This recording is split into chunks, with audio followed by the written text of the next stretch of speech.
Hello, বলো আমাকে কেমন লাগছে? এই ড্রেসটা নতুন কিনেছি। চলো আজকে একটা দারুণ ইনফরমেশন দেবো। রেড ড্রেস কোথা থেকে কিনেছি বলো তো? অনলাইন থেকে কিনেছি। তোমাদের যদি ভালো লাগে তাহলে বলো, আমি তোমাদেরকে বলে দেবো কোথা থেকে কিনেছি। আর তাছাড়া ছাড়ো। আমি একটা ইনফরমেশন দিতে তোমাদেরকে বাইরে এসেছি। ইনফরমেশনটা দারুণ। দেখো, মেয়েরা যে কিছু কিছু ছেলেরা ভাবে এ শাড়ি পরে আছে, এ শাড়ি পরে থাকে মানে এ খুব ভালো মেয়ে, এ খুব আর এ স্লিভলেস পরেছে, এ শর্ট টপ পরেছে, এ শর্ট ড্রেস পরেছে মানে এর নেচার ভালো না। এটা কিন্তু ঠিক না। সব শাড়ি পরা মেয়েরাই কিন্তু ভালো হয় না, আবার সব স্লিভলেস সিঙ্গেল ড্রেস পরা বা হট প্যান্ট পরা, হট ড্রেস পরা মেয়েরাও কিন্তু খারাপ হয় না, তাই না? একটা মেয়ে যদি তার হাজব্যান্ডের সাথে বোল্ডভাবে কথা না বলতে পারে, তার হাজব্যান্ডের সাথে মাইন্ড খুলে কথা না বলতে পারে, তার হাজব্যান্ডের সাথে নিজের ইচ্ছাগুলো বলতে না পারে, তাহলে সে কোথায় বলবে বলো? তাহলে সে অন্য লোক তো খুঁজবেই, তাই না? এখন একটা শাড়ি পরা মেয়ে যে তার হাজব্যান্ডের সাথে এরকম কথা বলতে পারবে না সেটাও না, আবার একটা স্লিভলেস সিঙ্গেল ড্রেস পরা মেয়েও যে তার কাছে তার হাজব্যান্ডের সাথে এরকম কথা বলতে পারবে না সেটাও না। তো এরকম অনেক মেয়েরা আছে যারা শাড়ি পরেও কতজনের সাথে কত কিছু করে বেড়াচ্ছে, তাই না? কিন্তু আবার অনেক সিঙ্গেল ড্রেস পরা মেয়েরাও আছে, হট ড্রেস পরা মেয়েরাও আছে যারা স্বামী ছাড়া কিছুই জেনে না। তো তাদেরকে বলছি, দেখো, অন্যদের সাথে এরকম বোল্ডভাবে কথা না বলে নিজের হাজব্যান্ডের সাথে যদি এরকমভাবে ভালোভাবে কথা বলা যায়, নিজের ইচ্ছাগুলো বলা যায়, নিজের কি ভালো লাগে, কি ভালো লাগে না, নিজের কি মানে চাহিদা আছে সেগুলো যদি বলা যায়, তাহলে কিন্তু তোমাদের দুজনের লাইফটা অনেক ভালো যাবে।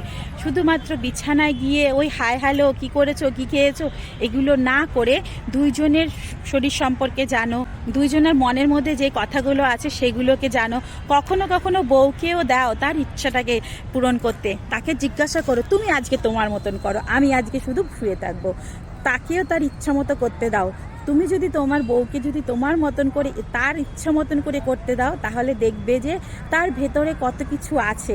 সব সময় তুমি তাকে দিয়ে যাচ্ছ, তুমি তাকে করে যাচ্ছ, হয়তো তারও ভেতরে কিছু ইচ্ছা আছে যে আমি কখন আমার মনের ইচ্ছা পূরণ করব। এরকম দেখো, শুধুমাত্র তোমাদের কথা বলছি না, এরকম হয়তো আমার মধ্যেও থাকতে পারে। যেহেতু আমাদের অ্যারেঞ্জ ম্যারেজ, আমার ছোটো বয়সে বিয়ে হয়েছে, আমি তখন কিছুই বুঝি না। যখন বর যা বলতো তাই শুনতাম। যখন আমি আস্তে আস্তে বড় হয়েছি, আমি সব কিছু জেনেছি, তখন আমারও ইচ্ছা হতো তাহলে আমি এরকম করলে কীরকম হবে। এই নিয়ে আমিও একদিন আমার বরের সাথে কথা বলি, তখনও বোঝে যে না, মেয়েদেরও কিছু প্রয়োজন থাকে, মেয়েদেরও কিছু নিড থাকে, মেয়েদেরও কিছু ইচ্ছা থাকে। তখনও আমার ইচ্ছাগুলোকে প্রায়োরিটি দিল। তো এটা একটা কি বলো তো, তুমি ভেবো নাকি তোমার বউ এটা বলেছে বলে তোমাকে মানে সে খারাপ হয়ে গেছে, না, এটা খারাপ না। সে যদি তোমার সাথেই তার ইচ্ছাগুলো না বলতে পারে, তাহলে সে বাইরের লোকের সাথে যাবে। যখন এই ইচ্ছাগুলো হাজব্যান্ডের সাথে বলতে না পারছে, তখন একটা অন্য ছেলে এসে এন্ট্রি দিচ্ছে, মানে সে তখন এগুলো বলার জন্য কাউকে খুঁজছে। সেম কিন্তু বাচ্চাদের সাথে হয়। যখন বাচ্চারা বড় হয়, তাদের সাথে মাইন্ড খুলে কথা বলতে হয়, মন খুলে। তারা যদি তাদের ইচ্ছাগুলো তোমাকে না বলতে পারে, বা কীরকম মেয়ে পছন্দ, কীরকম কী পছন্দ, এরকম যদি না বলতে পারে, কার সাথে কীরকম কথা বলছে না বলতে পারে, তাহলে কখনোই তুমি তোমার বাচ্চাকে হাতে রাখতে পারবে না। তো সেম, তোমার বউকে যদি তুমি প্রায়োরিটি না দাও, তার ইচ্ছাটা যদি তুমি না জানো, তার যদি ভেতর থেকে সব কিছু বার না করতে পারো, তাকে যদি তার যেই ওই যে পিক লেভেলের যেই শান্তিটা আছে সেটা যদি তার থেকে নিচে নিয়ে নিতে না পারো, তাহলে কিন্তু তোমার বউ কখনোই তোমার কাছে থাকবে না। কেন? একটা বউ কখনোই কন্টিনিউয়াস কাউকে কিছু দিতে পারে না। মানে তুমি প্রত্যেকটা দিন তোমার মতন করে করে যাবে, সেটা কখনোই একটা বউ সারা লাইফ অবধি তোমাকে দিয়ে যেতে পারে না।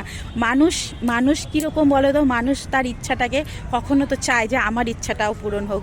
যখন দেখবে যে এরকম হচ্ছে, তখন কিন্তু সে ঝগড়া করবে, অশান্তি করবে, আস্তে আস্তে তোমার থেকে দূরে সরতে থাকবে। তো এরকম না করে কখনো তারও ইচ্ছা পূরণ করতে দাও, তাকেও করতে দাও। কখনো তাকেও বলো তুমি কি করবে, তারকে বলো তোমার যা ইচ্ছা তুমি তাই করো। তোমার যদি আমাকে নিয়ে খেলতে হয় খেলো, তোমার যদি আমাকে নিয়ে সুরসুরি যা খুশি তুমি করো, আমি শুধু সেই দিন চুপচাপ বসে থাকবো। এরকম যদি করো না, দেখবে তোমাদের যে বেড লাইফ আছে সেটা একদম একদম মানে বলে না নতুন কিছু পাবে, মানে একদম নতুন জন্ম হবে। সেই রোজ একই ঘিসাপিটা মানে বোর লাগে। তখন তোমার যে বউ আছে সে কিন্তু একদম বুস্ট হয়ে যাবে, মানে তার মাইন্ড ভালো হবে, দেখবে পরের দিন তুমি এরকম বললে তো সে করলো, পরের দিন দেখবে এমনি এমনি হাসছে, তোমার উপরে একটা খুশি ফিল হবে। একদিন করেই দেখো না। জানি যে মানুষ ছেলেরা ভাববে যে আমরা ছেলে আমরাই করব, ওদের কথা কেন শুনবো, কিন্তু না, এটা এমন একটা জিনিস দুজনারই সহমত লাগে। দুজনার যদি সহমত না লাগে তাহলে কিন্তু কখনোই ভালো লাগবে না এটাতে। তো তোমার যেমন ইচ্ছা আছে তারও ইচ্ছা আছে, তাকেও করতে দাও। যেমন তুমি তুমি একদিন বলো যে তোমার মনের মতন করে আমাকে এই করো, দেখবে অনেক ভালো লাগবে। তো চলো আর বলবো না, বেশি বকবক হয়ে যাচ্ছে। টাটা বাই বাই, সবাই ভালো থাকো, সুস্থ থাকো, অনেক অনেক হ্যাপি থাকো, আর আমাকে কেমন লাগছে জানাতে কিন্তু ভুলবে না। Okay, tata bye bye, love you all.